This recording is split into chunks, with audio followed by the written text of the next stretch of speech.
these cowardly, craven college presidents would rather accuse their own institutions, implicitly, they would rather accuse their own faculty and admissions officers of discriminating against Blacks than being honest with the American people that we have a problem. This academic skills gap is huge.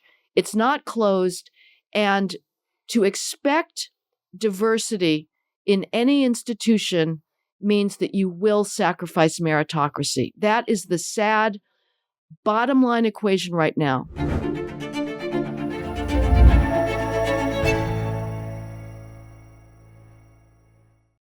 Okay, I'm going to introduce Heather McDonald, whom I have admired for decades now. And I'm going to begin with an endorsement of her work. She's written many books, and they're about big subjects that are at the heart of the crisis of America, and they have been right from the beginning. And if you want to understand those subjects in the way you would to define precisely what are the issues and what are the main facts, there's no quicker or more reliable way to get that done than to read Heather McDonald. So, thank you so much, Dr. Arnn. That's an extraordinary compliment and an absolute privilege to be with you. Yes. I'm so grateful for this opportunity. So I want to talk about you first. You're an interesting woman. Eek. California girl, and still, by preference. Yep. We're in New York Believe right now. Yeah. And you studied literature, undergrad, Yale and Cambridge. Tell us about that. What did you learn from that? Was that good? And I loved language from at least high school. I was attracted in high school to the most idiosyncratic writers as possible. So I loved Faulkner. I loved Melville for just using language in a ways that is shattering of any kind of normal sense of the world. Today, I'm probably more in favor of greater clarity in writing and a little less subjectivity. But still, I was always fascinated by questions of meaning, how language creates worlds. And so I stumbled into Yale because it was very intellectual. I was attracted to its intellectual seriousness at the time, but it happened to be a period when Yale was dominant in the field of literary theory and was the epicenter in the United States for something known as deconstruction and post-structuralism. So I sadly wasted way too much of my time on literary theory, but I did have the privilege of reading the greatest books in the English literature tradition. So my freshman year, my English 25 class, which was a prerequisite to being a major, we started with Chaucer, and then we read Edmund Spenser, The Faerie Queene, and Milton, and moved through the 18th century Augustan period Pope, and eventually into the Romantics. I wrote my senior thesis under Jeffrey Hartman on Wordsworth's Prelude, and ended with Wallace Stevens. And it was an extraordinary experience. I remember breaking down in tears trying to read Paradise Lost for the first time by Milton because the syntax was so damn complicated. And I, having not gone to Hillsdale, didn't try to learn Latin until my senior year of college. And it was too late by then. For all of your adult learners that are doing Hillsdale, if you're struggling with Latin, believe me, I'm sympathetic to you, because I did other languages fine, but Latin broke me. But I was terrified that I would not be able to master Milton's syntax, and was reassured eventually that I would by my professor. And that opened up to me just the richness of the language, the gorgeousness of his description of paradise. And it's like Shakespeare's scenes in Midsummer Night's Dream, the fairy language, the gold, the green. To me, this is the greatest privilege of learning, of being able to wallow in beauty created by language. And now that I've thrown off the deconstructive poison, what I read for is human insight. To understand human worlds and human psychologies that would otherwise be completely foreign to me, and I would never have that experience of. So you're implying a connection between beauty and truth. Well, I am enough of a deconstructionist still that I'm not certain about truth, except when I'm writing. I'm a hypocrite because when I'm writing about policing, say, I know there is a truth about crime and policing and whether police are racist. As a philosophical matter, though, I'm not quite certain about that. But yes, when I'm reading something, beauty does bring me close to certainly an experience of the sublime and of what human beings are capable of, the most profound and sensitive human beings that we as mediocrities can experience vicariously, briefly. But yes, I would say that George Eliot certainly tells us something very true about the enormous difficulties of marriage and the way men and women project their own desires onto each other and sometimes blind themselves to the reality of the other person, and tells us something true about the structure of 19th century villages and political and religious life. So yes, as an experience of living, of course, I believe in truth. Yeah, well, good marriages are beautiful, I claim, having one.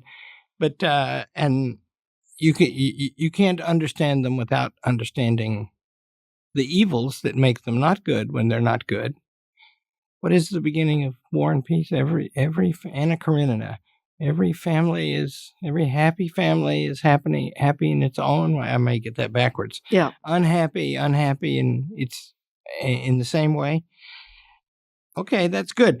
And the reason I'm interested in that is because one of my teachers was a lit major at Yale, as were you, and he never got over that. Harry Jaffett was his name, and he taught Shakespeare like nobody. Aristotle too. But I see that in your work. Your gift is clarity. Thank you. And then precision, and you seem to know what it is to dispose of a question. So people will find great benefit in reading your books. And I think the best of them may be recently published. We'll talk about that. Now, there's a complex of things that you've written about.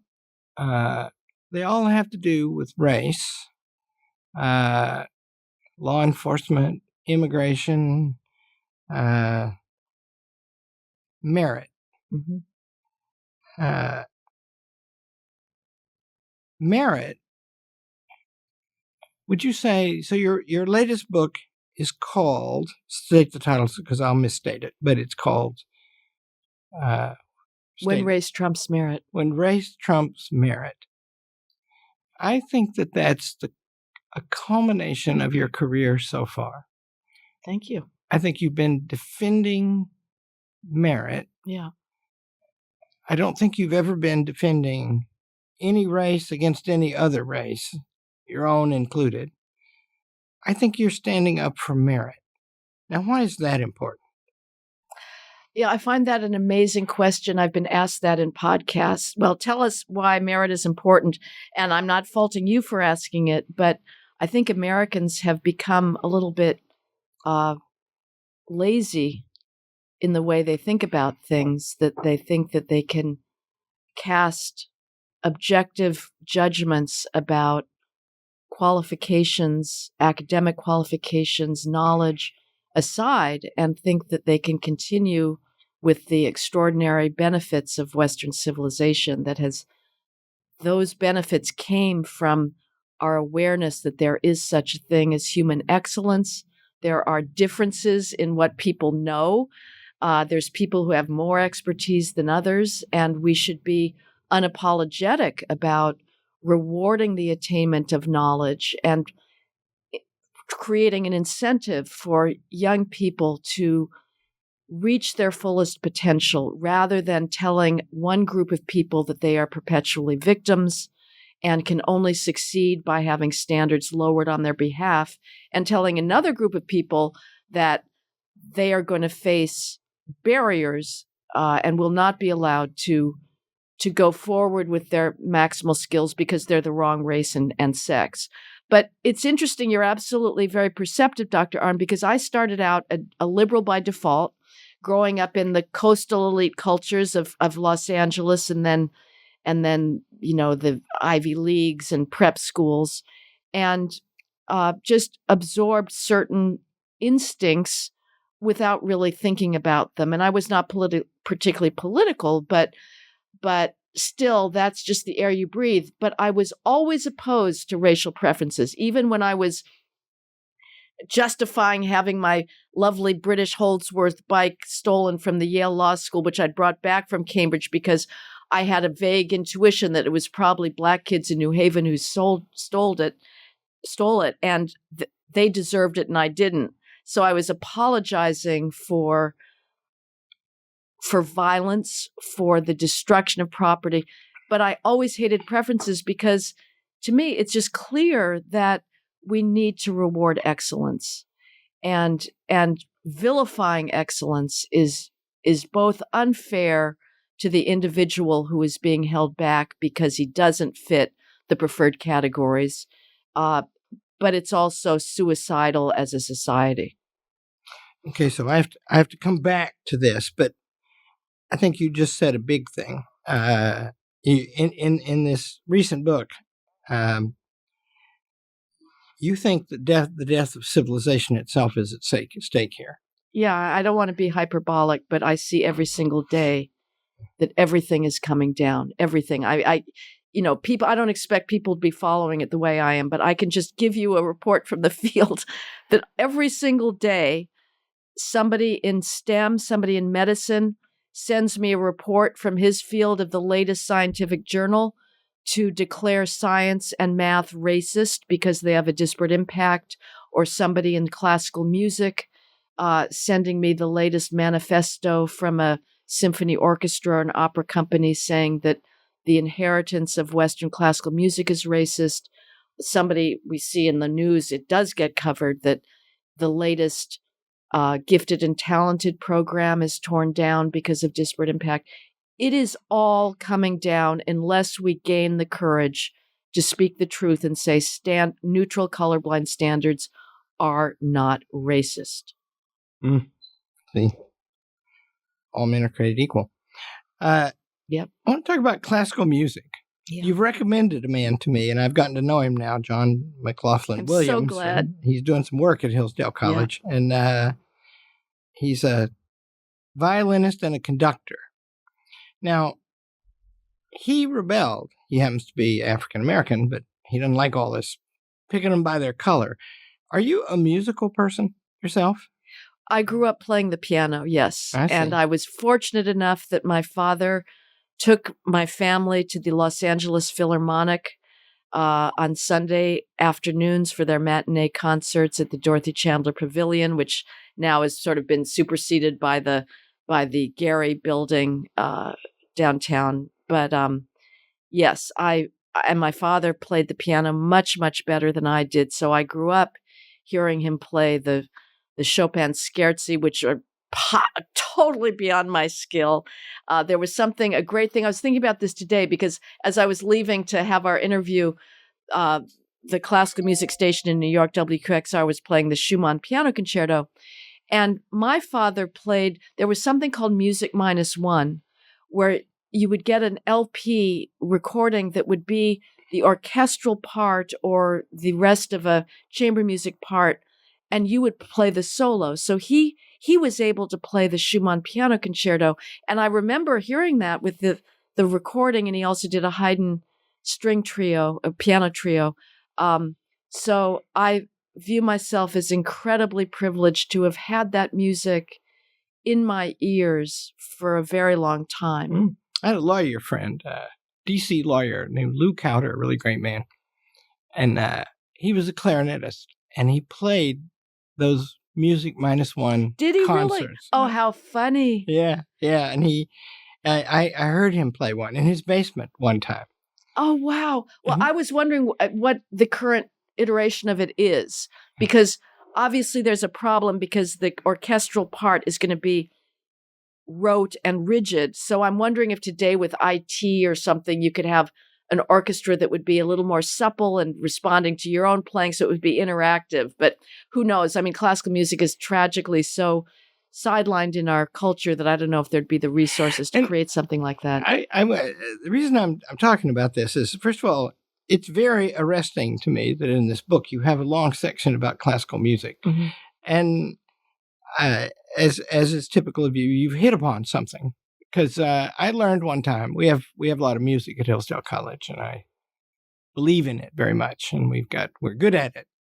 40% of our kids are participating in music some way or another. Fantastic. And I learned from one of the show pony musicians and teachers at Hillsdale that if you get a job in a big orchestra, you audition. Yep. And there might be 40 other people. And the people deciding who's going to get it never see you. Mm-hmm. You sit behind a screen. Right. It's colorblind. And that means that, I know a man named Grant Llewellyn, who was the director of the North Carolina Symphony, may still be, and also one of the BBC orchestras. And he's a Welshman, attractive man, also was a high-class soccer player in Wales. I went to one of his concerts and I had lunch with him the day after. And we got to talking about music at Hillsdale College. And I said, he said, yeah, we have a lot of music. And he said, what's your orchestra like? And I said, well, it's doubtless not as good as yours, but it's bigger. And I said, when they get a standing ovation, they're not whispering to each other about where they're going to get a drink after the concert. And he went, ouch. and I said, he said, I'd like to come. So he came and conducted our orchestra and spent a few days with us. And he's very, and I, for some reason, because he was delightful and because he's a highly skilled man, how objective is it? The good musicians. How well can you tell? And the point is, you can tell. Immediately. In the first 15 seconds, you can tell. Yeah. And that means that this whole thing. So, and so this is an excellent microcosm. Yep. Of a theme of your life. Yep. I mean, I'm going to be very blunt, Dr. Arnn. This is not a universally true, but we are caving to what is, in fact, a race hustle. Yeah. It is. And we have to say no to it. I'm not going to be cowed by being called a racist. Not everybody in the classical music world or any other world. You mentioned John McLaughlin Williams. I adore him. But there are Black classical musicians who are going around now making an incredibly good career of claiming that they've been the victims of discrimination in classical music. It's patently false. Yeah. I mean, some of these guys, Anthony McGill, clarinetist, I know these other wind players, brass players who say, it's unbelievable what this guy is doing. He's been given every opportunity. The classical music has embraced Black performers for decades, creating special programs to get instruction, special fellowships. They're reaching out, and yet there's a bunch of opera singers and classical musicians who are going around saying that they've been discriminated against. It's false, but the commissions are rolling in. They're being granted like DEI positions in orchestras, which is a complete waste of money. It's just a fraud. But nobody has the capacity, it seems, at this point to say, however tragic and terrifying our history was, however cruel, gratuitously nasty we were to Blacks in the past, something that is extremely difficult to reconcile with our ideals and needs to be, I think, constantly remembered. We are not that country today. The reality today is Black privilege. It is not white privilege. Every institution, whether it's a classical music organization, a law school, a law firm, a big tech firm, is twisting itself into knots to try to hire and promote as many blacks as possible, and white heterosexual males are at the bottom of the heap. That's our reality, and yet we will not say it. So this is so good because it's, 40 people trying to get a job, and the people who pick them can't see them, and yet they can reach a consensus. In other words, I don't know of any test of merit clearer than that one. Right. And now, step back a step, and I'm in the kid business, and I think I have learned what's good for them. Mm-hmm. What do they need? They want to grow. If you tell them that they can't grow of their own because of some ancillary thing, or if you tell them that what it is to grow is arbitrary, you deprive them of the reason to strive.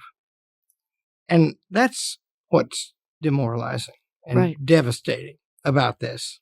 And, if the orchestras don't sound as good anymore because of this, most of us won't know it.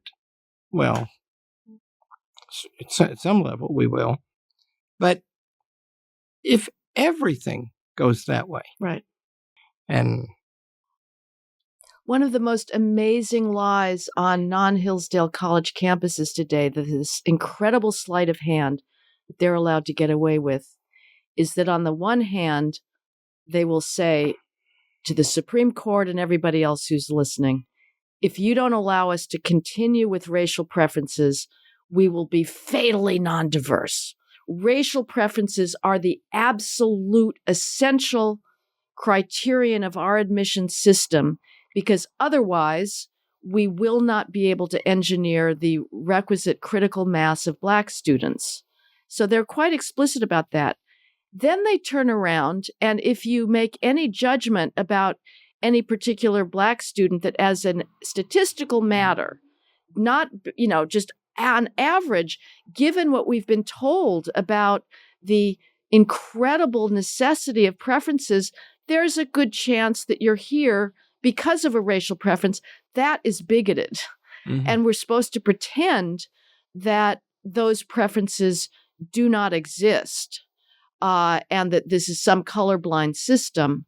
And everybody goes around pretending that there are not skills gaps, and that the only reason that they're not exact proportionality in some schools of 13% Black students is discrimination. It's a really remarkable thing when we know that colleges are begging and demanding and are now going to be violating the law inevitably in order to continue racial preferences because they want Blacks there so very much. And yet at the same time, you have Yale's Peter Salovey, the president, or the president of Princeton, Christopher Eisgruber, beating their chest and saying, woe is me, I preside over a racist institution. They would rather, these cowardly, craven college presidents would rather accuse their own institutions, implicitly they would rather accuse their own faculty and admissions officers of discriminating against Blacks than being honest with the American people that we have a problem. This academic skills gap is huge. It's not closed. And to expect diversity in any institution means that you will sacrifice meritocracy. That is the sad bottom line equation right now. Given the academic skills gap, you can have meritocracy or you can have diversity. You cannot have both. And any institution that is telling you it's opting for diversity is telegraphing that it has jettisoned meritocracy. And that goes as well for medicine and for the sciences. What do you do about that gap? Do you need to do something about it? What would fix it? Well, I get asked this a lot, and I will sometimes say it's we. It's not up to us any longer. The we being taken as sort of the greater society, and I'm going to be very blunt, whites. We have been trying to close that gap for 6 decades. We've tried liberal explanations and solutions. We've tried conservative solutions. They've made very little difference. we should continue with that. Certainly conservatives should continue or start would be a good thing. Not apologizing for colorblind standards that have a negative disparate impact on Blacks. But frankly, my belief at this point is the change has to come within the Black culture above all else. It's a theory, because I have this opinion about how young people grow. And I have the opinion that it doesn't have to do with their color. It has to do with the nature of their souls. Then I wonder, why is it harder for some? Well, Shelby Steele and Tom Sowell and Clarence Thomas, all very great people, they will tell you 50 years ago, the Black family was one of the strongest institutions in America. And now it's weak. Other families are collapsing too now. And, I start charter schools, reform schools. Schools run a different way. They're good. They're different. The public schools tend to uniformity, but they tend to very low quality in low income areas. And that's because I think, first of all, the bureaucracy in the schools, writ large across America, now outnumbers the teachers. Mm-hmm. And that means decisions are made outside the classroom, and they tend to be made for the benefit of the people who work outside the classroom. And so those schools are not great. Now, there are many examples of great inner city schools where they really learn, but it's less common than in other places. So one thing to do about it would be to liberate education in those areas. Well, yes. And I would say absolutely. Of course, we're also tearing down and making teacher licensing exams mediocre because they have a disparate impact on Blacks. New York City just paid out its largest tort settlement ever, $1 billion, to Black adults who had tried several times to pass the New York State teacher's licensing exam and had failed. And the only allowable explanation in our culture today for any racial underrepresentation in any institution or the overrepresentation of Blacks in criminal justice system is racism. That's the only allowable explanation. You are not allowed to say either skills gap when it comes to meritocratic institutions or criminal offending gap when it comes to criminal justice. So a bunch of big class action, the teacher licensing exam must be racist because Blacks were not passing it at the same rate as whites. And so we got rid of the exam. We watered it down. And because nobody dared to say that maybe Blacks coming into taking the score had lower skills to begin with, which as a factual matter, they do. If you look at Black 12th graders, 66% of Black 12th graders in the United States do not possess even partial mastery of the most basic 12th grade math skills defined as arithmetic or reading a graph. 7% are proficient, and the number who are advanced in 12th grade math is too small to show up statistically.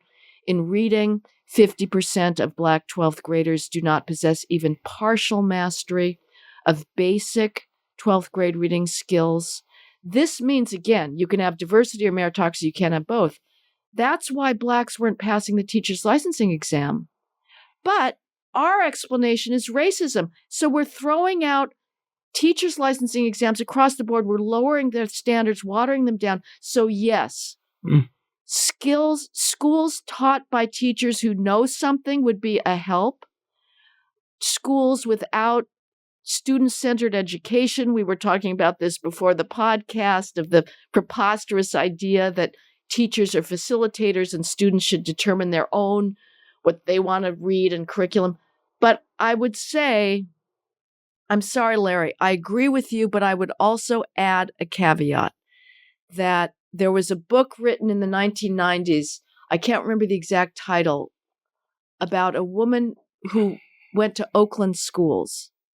and she was Asian. Her parents had come, maybe Vietnamese, fleeing some of the tyrannies in her country. And she went to a really lousy Oakland inner city school. Her mother and her parents insisted that she study, that she take her textbooks home, that she work for her exams. And she accomplished enough there to go on to college.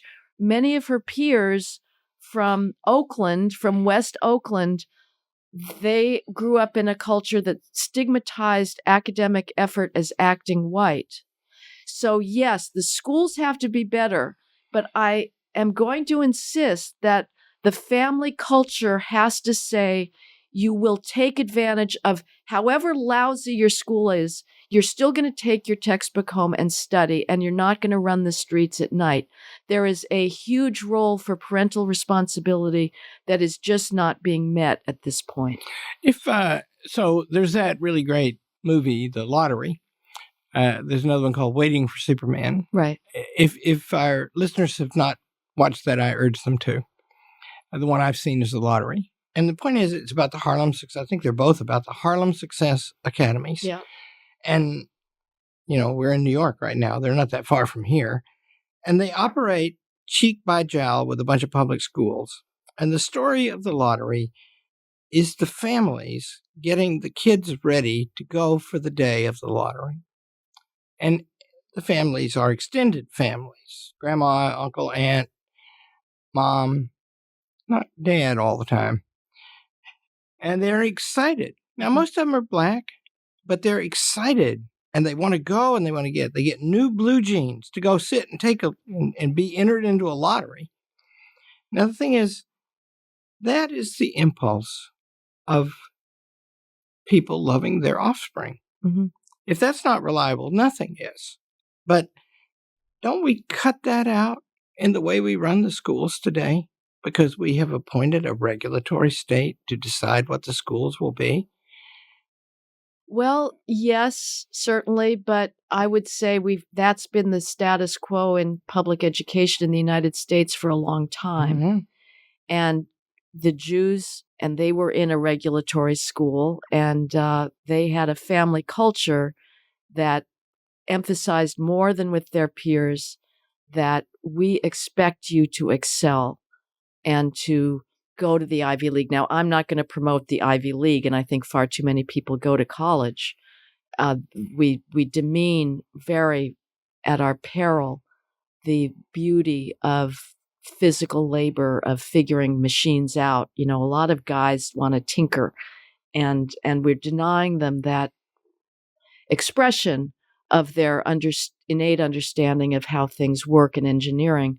But we had students that came out of the American public school system when it did not have choice and did not have vouchers, with very strong academic skills. Now, we also, there were better teachers.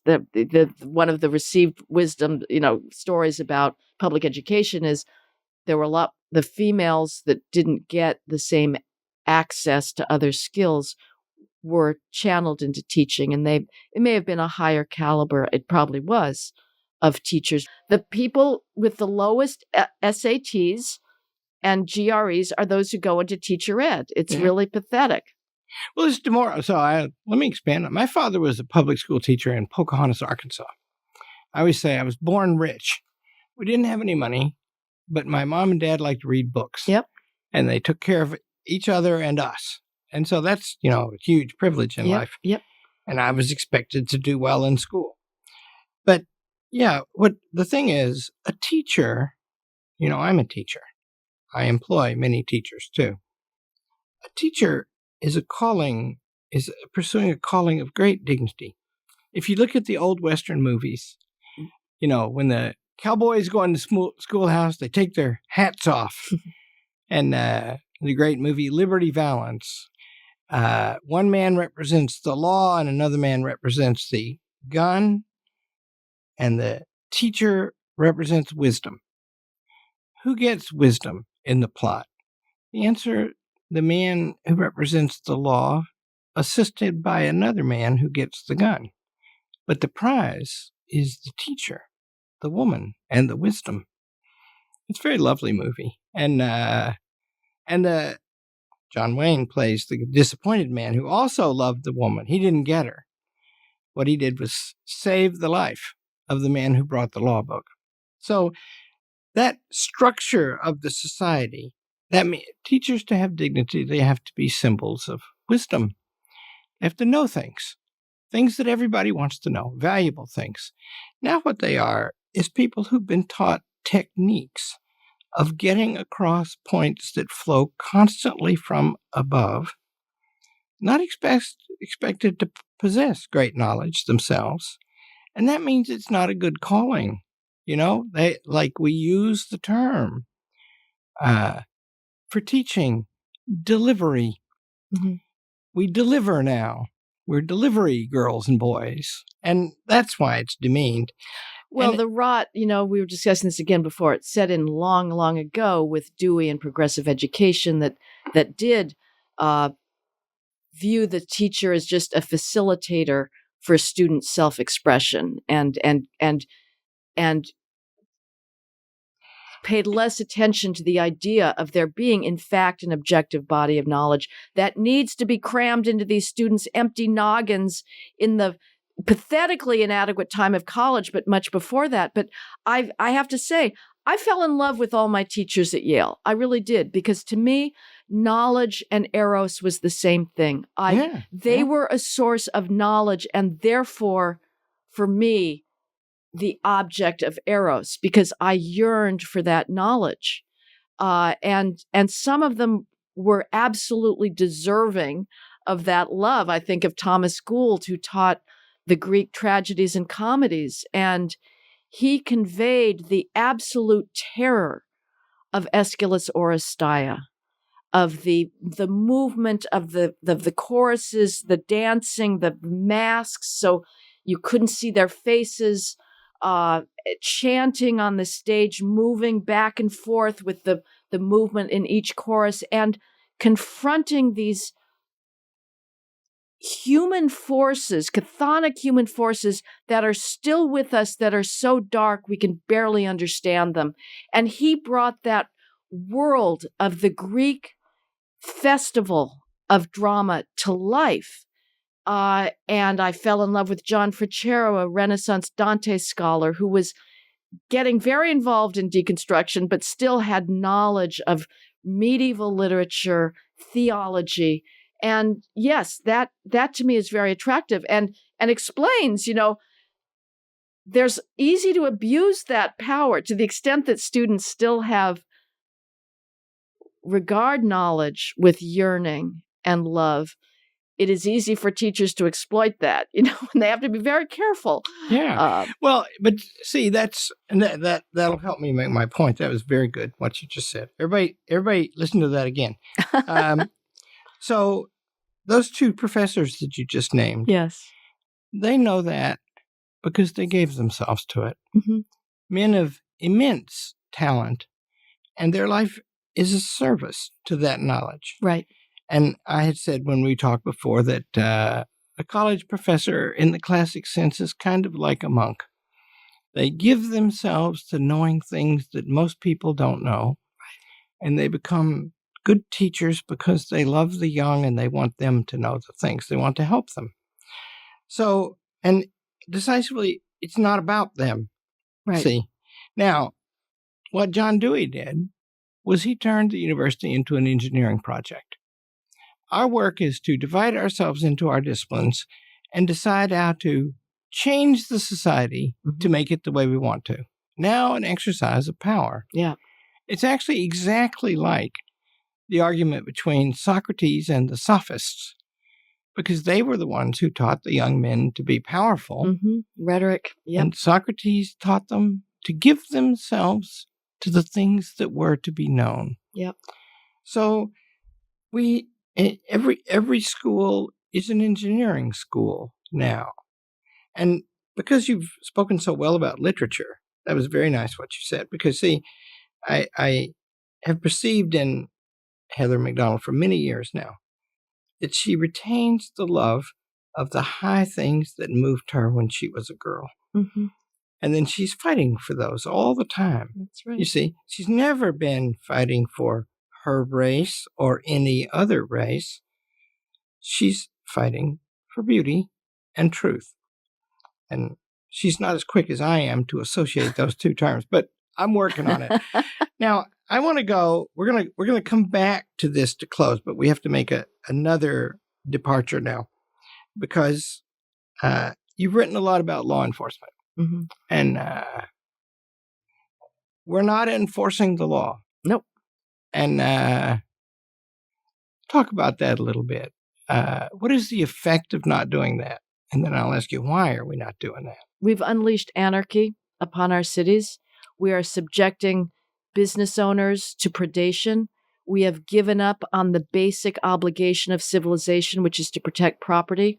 I actually think that the widespread looting that is going on in many, many American cities on a daily basis. Statistically, it is known in New York City. Every single day, there will be hundreds of business owners who are stolen from. And yet, our mayor, Eric Adams, concerns himself with other things. As far as I'm concerned, when you know that as a statistical truth, that you are not protecting those business owners' expectations of security in their property, you have no right to exist as a government. That is even more shocking than the violence. It's strange to say because obviously if you're the victim of a violent crime, that is life-changing and is also a deprivation of some of your basic rights. But the ongoing assault and insecurity of property is really unbelievably corrosive. And this is an absolutely predictable result of the fact that we have decided that to enforce the law it's not that we decided, it is true. It is a truth that if we enforce the law in a neutral, colorblind fashion, we will have a disparate impact on Black criminals. Not because the law and the criminal justice system is racist, not because the police are racist or we're white supremacist, but because the crime rates are so much higher in the Black community. And anybody who's looking around today and saying, what the heck is going on with these progressive prosecutors? It's Alvin Bragg in New York or George Gascon in Los Angeles or Kim Fox in Chicago, Larry Krasner in Philadelphia. Why have they decided to put off entire categories of crime are essentially decriminalized, so they're not going to enforce trespass or theft or fair beating, resisting arrest. If you don't understand race, you don't understand what's going on. It's all about race. If there were no racial disparities in criminal offending, our attitude would basically be lock them up and throw away the key. Nobody would be talking about mass incarceration. Mass incarceration is a euphemism for the fact that there are racial disparities. Let me give you, again, facts that are not allowed in the public sphere, Dr. Arnn, because the only allowable explanation for any racial disparity, here's the rule, is racism. You're not allowed to talk about behavior. You're not allowed to talk about skills. When it comes to behavior, in the post-George Floyd race riot era, Black juveniles are shot at 100 times the rate of white juveniles.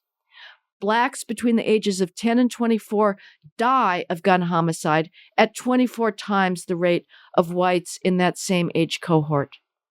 Who's killing them and who's shooting them? Not the police, not whites, but other Blacks. There is carnage going on an unbelievable basis daily in inner cities.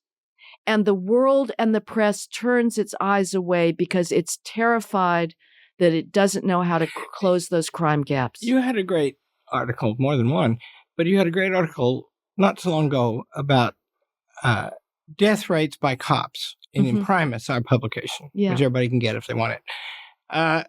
Can you remember those numbers? How many people do cops kill in a year in America? Well, cops kill, it's been remarkably stable ever since the Washington Post started keeping track in 2015. which to me suggests that this is not some arbitrary number. It reflects the degree to which cops interact with violent, armed, and resisting suspects, because that's what predicts cop use of lethal force. If you don't want to get killed by a cop, here's a simple thing: do not resist arrest. So every year the cops shoot fatally about 1,000 people. A little over half of those are white. So about 52, 53, 55% are white, and about 25 to 27% are black.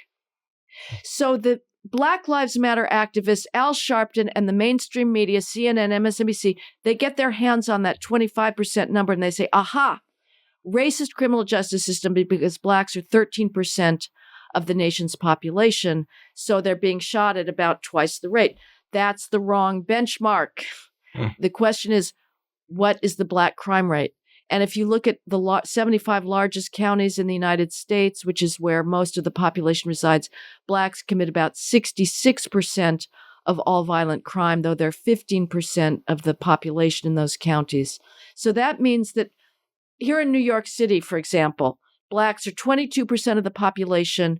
They commit about 75% of all drive-by shootings. Whites are 34%. They commit 1 to 2% of all drive-by shootings. Add Hispanic shootings to black shootings, you account for about 100% of all shootings in New York City. This has enormous consequences for policing. It means that virtually every time the police are called to a shots fired call, meaning somebody's been shot in one of these grotesque, barbaric drive-by shootings that have taken dozens of black children's lives since George Floyd, they are almost always being called to a scene, being given the description of a black suspect if anybody is cooperating with them for once, and the victims are themselves black. That explains why blacks are shot more at a higher rate. Here's the other comparison, though. A police officer is 400 times as likely to be killed by a black person as an unarmed black is to be killed by a police officer. So libertarians like Radley Balko always go around saying, oh, policing is so safe. You know, it's just bathos. It's just this sickly, treacly, sentimentality that says policing is racist, that doing a felony car stop is really a safe activity. If it's safe to be a police officer in America, it's really safe to be an unarmed black vis-a-vis a police officer. So everything the public thinks it knows about policing, crime, and race from the mainstream media is a lie. Reverse it, and you have the truth. Awesome. Now, strengthening the police. At the national level, there are larger suspicions of law enforcement because of political involvement in FISA courts and partisanship in the FBI. What about all that? What do you think about all that? Well, that's dealing with sort of more abstract issues of the rule of law and the abuse of prosecutorial and investigative powers on federal law enforcement. That's a very different matter than inner city policing, which is local police forces. And there you have cops that have been demoralized, emasculated by the national narrative that our president, Joe Biden, and President Obama before him spend endless amount of time reiterating, which is that Black parents are right to fear that their children will be killed by a cop every time they go outside, when in fact, they're right. They're at much higher risk of being shot, but it's because of other Black criminals and other Black juveniles. So but the larger discourse about, are we becoming a totalitarian state, and do we trust our federal law enforcement agencies? Are they being politicized? That's a separate issue. And that's not a race issue. What's going on with violent street crime and ubiquitous carjackings, mass lootings, the flash mobs in Chicago beating up innocent whites, that's a race and policing issue. The larger question is a very worrisome one. And, this is something that is, better than I, that the universal aspiration of human beings is to be judged by neutral laws and neutral principles, and to have faith that if they come before a tribunal of justice, they can hope that they are not going to be the victim of partisan passion, but can hope for a neutral arbiter. And if we lose that, if we believe that justice is partisan, then it's over as well for that. So that's an odd thing, and dangerous, I think, because at the local level, the cops are besieged. Right. And at the national level, they're mistrusted. And in general, I think most of the ills of America, the public ills, the political ills, most of them can be addressed by decentralizing things as they used to be. Mm-hmm. People ought to live their own lives. Yes. The best accountability for schools is parents, stuff like that. And if you just do that, on the average, it'll go better than if you try to systematize and centralize it. And also, that last thing will be very expensive. So I think most of it's like that. And then I'm tempted to think, although I'm not sure, that there's too much law enforcement in the federal level. Mm-hmm. I know that there should be counter-espionage and national security stuff, but shouldn't, and there needs to be some things, I guess, that are, that you have a national police force to deal with. But, if they live in Washington, D.C., they do get mixed up in politics a lot. And it's not just federal legislators. It's just this idea that they're doing something by banning it or by regulating it, that this is some heroic action. There's this amazing rhetoric that legislators use of, we've come together and we've solved this problem, or we've exercised courage in doing this. Meanwhile, the business owner that is being saddled with more and more regulations, he's the one that is actually being creative and is trying to put his own ego at risk by bringing goods or services into the stream of commerce and risk rejection and failure.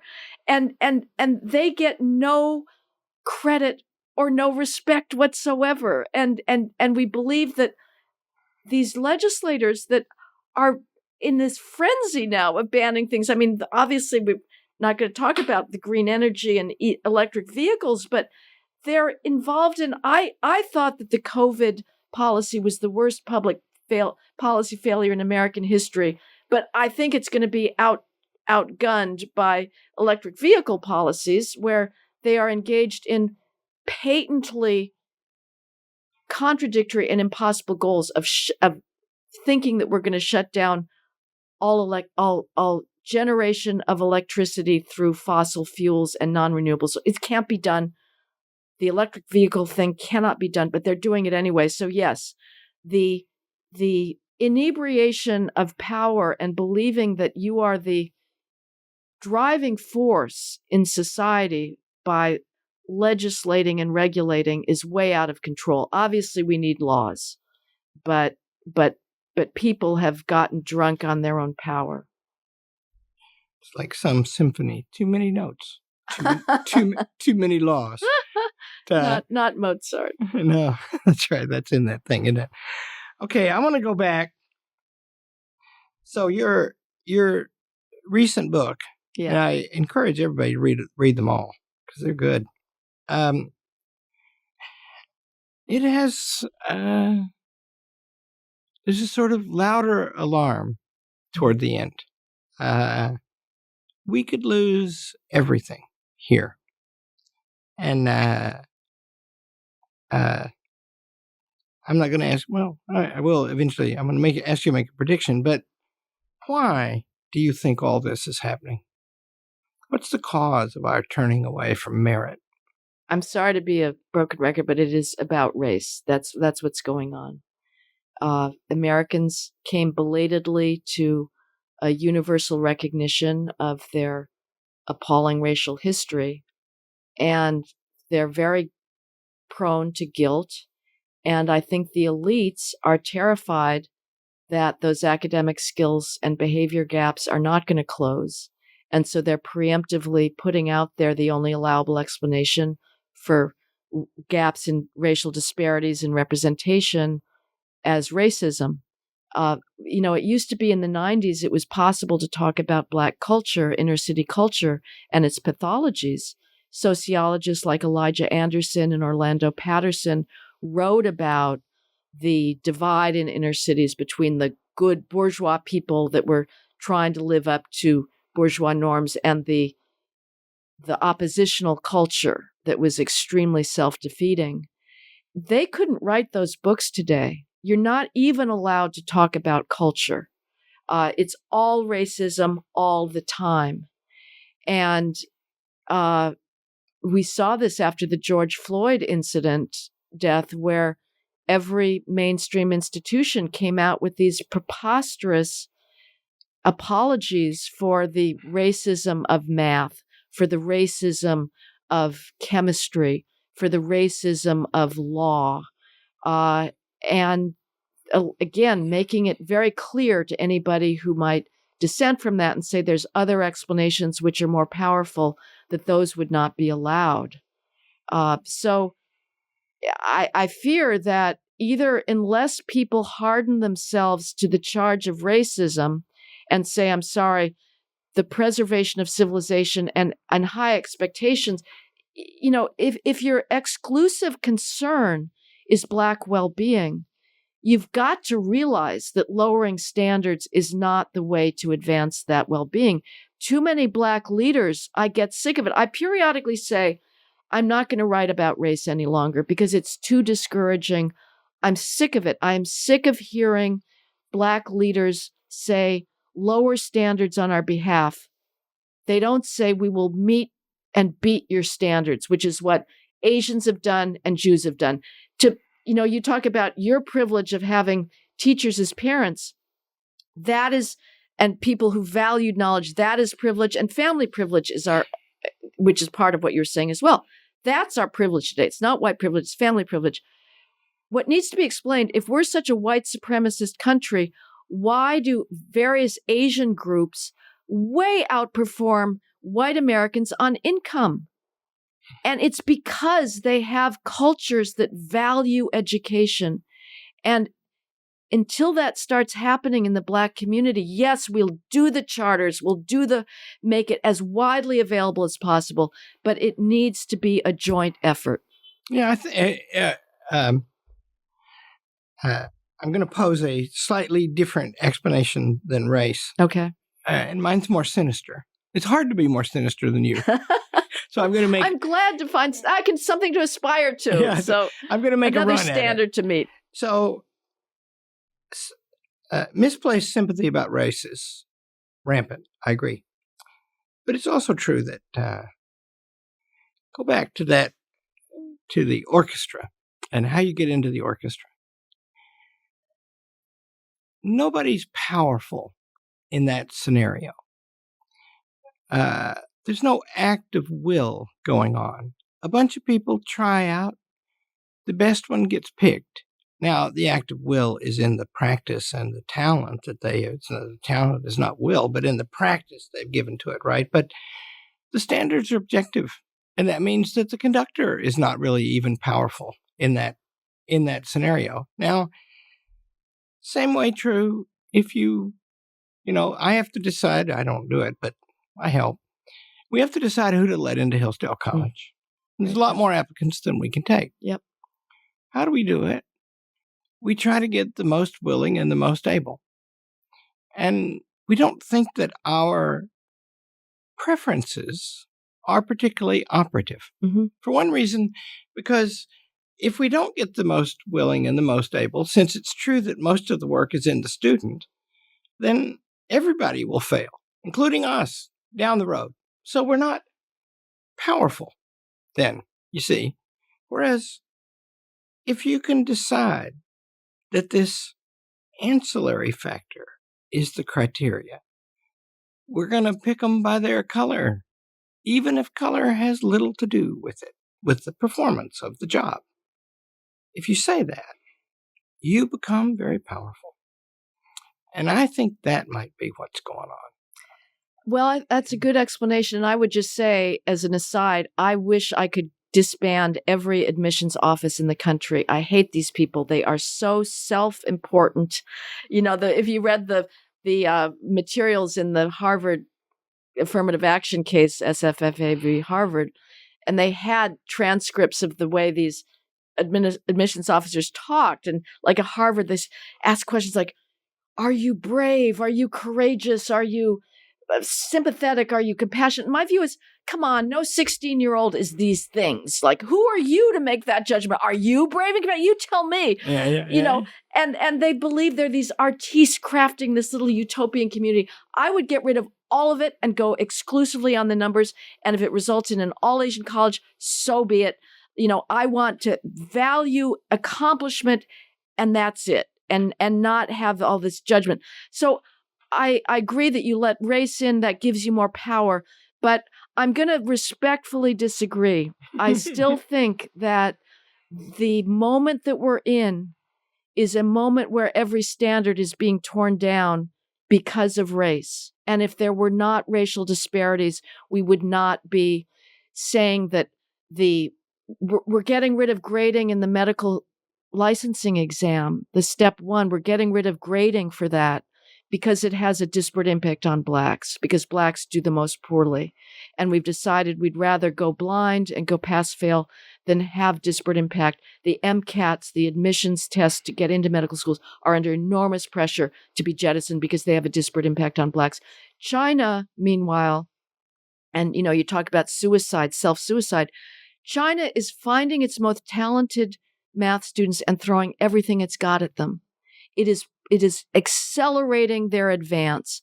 And we are dismantling gifted and talented programs. California is saying we're not going to teach Algebra 2 in the 9th grade because Blacks don't do as well. We're going to defer our most gifted students and make them wait it out in the hope that Blacks and Hispanics catch up. I'm sorry. I look around, and the sole unifying theme for this breakdown of meritocratic expectations is racial disparities. And if we didn't have those, I think we'd be perfectly happy to continue seeing that some groups are going to outperform others to a certain extent. Well,